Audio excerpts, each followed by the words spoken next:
Hello नमस्कार दोस्तों, मैं विपिन कुमार सिंह गीता जीएस एकेडमी में आपका स्वागत है। हमारे डेली न्यूज एनालिसिस प्रोग्राम के तहत आज द हिंदू का एक टॉपिक विकसित भारत रोजगार योजना हम लोग लेकर आए हैं। देखते हैं ये चर्चा में क्यों बनी हुई है, इसके बारे में हम डिटेल्स एनालिसिस आज करेंगे। प्रधानमंत्री विकसित भारत रोजगार योजना, चलिए देखते हैं इसके बारे में। आज 19 जून को प्रधानमंत्री जी ने इस योजना की पहली किस्त 2400 करोड़ रुपए की जो थी उसको जारी की है और यह योजना 1 अगस्त 2025 से आधिकारिक रूप से प्रभावी मानी गई है और यह 2 वर्षों के लिए योजना है। 31 जुलाई 2027 तक यह लागू रहेगी। इसका मुख्य उद्देश्य भारत में रोजगार विहीन समृद्धि जो है इसको समाप्त करना है, क्योंकि यह कोविड के बाद से बहुत बड़ी चुनौती बन गई है। कोविड के बाद से भारत विकास तो कर रहा है, लेकिन क्या है, उसके युवा आबादी जो है रोजगार से वो वंचित होती जा रही है और भारत में सबसे बड़ी युवा आबादी पाई जाती है। अगर हम इसको रोजगार से दूर रखें, वंचित रखें, तो क्या है कि हम भारत को विकसित भारत बनाने में बहुत देर कर देंगे और यह आबादी क्या है अपना पूर्ण योगदान नहीं दे पाएगी। इसीलिए यह योजना बहुत इंपॉर्टेंट हो गई है। इसका बजट जो है कुल 99,446 करोड़ रुपए का, जो 1 लाख करोड़ के लगभग का बजट है, बहुत बड़ी राशि है। और इसका लक्ष्य भी है कि 2 वर्षों में हमें क्या करना है, 3.5 करोड़ नए रोजगार के अवसर देना है। ये बहुत बड़ी संख्या है, लेकिन यह योजना जो है सिर्फ औपचारिक क्षेत्र के लिए है। यही एक चुनौती का कारण हो गया है। इसका कार्यान्वयन जो है वो श्रम एवं रोजगार मंत्रालय कर रहा है और EPFO के माध्यम से यह लागू किया जा रहा है। ठीक है, और इसमें कर्मचारी का अधिकतम वेतन जो होता है, पात्रता इसकी जो है, मैक्सिमम वेतन 1 लाख रुपए होना चाहिए। 1 लाख से अधिक वेतन वाले को जो प्रतिमाह पाएगा नए कर्मचारी, उनको यह योजना का लाभ नहीं मिलेगा। और इसकी सबसे बड़ी बात है, आप नए कर्मचारी नियुक्त हों, प्रथम बार औपचारिक क्षेत्र में रोजगार के लिए नियुक्त हों। इसके पहले कभी आप रोजगार क्या है, औपचारिक रोजगार में आपकी नियुक्ति नहीं होनी चाहिए थी। ठीक है, लेकिन एक इसमें शर्त भी है, जो है कि ये इसमें 15,000 रुपये आपको 2 किस्तों में मिलेगा। लेकिन ये जो 15,000 रुपये 2 किस्तों में मिलेगा, इसके लिए एक शर्त भी है। शर्त ये है कि पहली किस्त आपको 7,500 रुपये की मिल जाएगी। पहली किस्त आपको 7,500 रुपये की 6 माह लगातार रोजगार के पश्चात मिल जाएगी। उसके बाद दूसरी किस्त जो 7,500 रुपये की है, वो 1 वर्ष आपको लगातार रोजगार में लगना पड़ेगा। उसके बाद एक वित्तीय साक्षरता पाठ्यक्रम की परीक्षा होगी।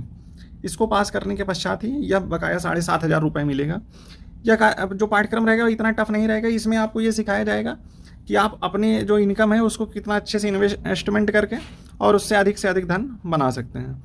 ठीक है, और यह सिर्फ और सिर्फ नियोजित क्षेत्र के लिए है, औपचारिक क्षेत्र के लिए, अनौपचारिक क्षेत्र के लिए नहीं है।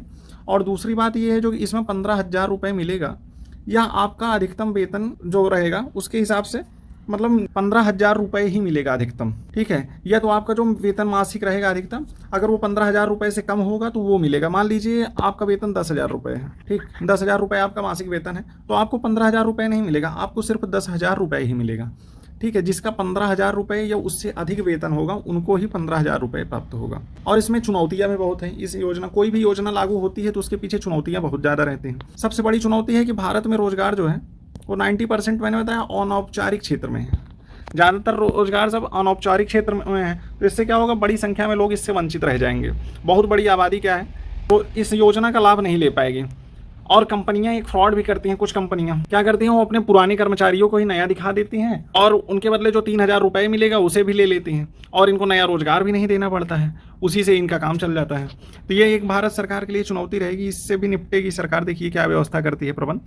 अभी ये व्यवस्था इसमें ले आई है कि आधार कार्ड से OTP के माध्यम से वेरिफिकेशन भी होगा। जो कर्मचारी नए आएंगे उनका जो पहली बार रजिस्ट्रेशन होगा PF खाते का, जिससे पता लग सके कि ये नए कर्मचारी हैं। चलिए इस पे देखते हैं हम लोग एक क्वेश्चन। ये GS पेपर 3 का है पार्ट। देखते हैं, ये क्वेश्चन आप लोग अटेम्प्ट जरूर करिएगा। भारत में रोजगार संकट केवल नौकरियों की संख्या का नहीं, बल्कि नौकरियों की गुणवत्ता और सामाजिक सुरक्षा का है।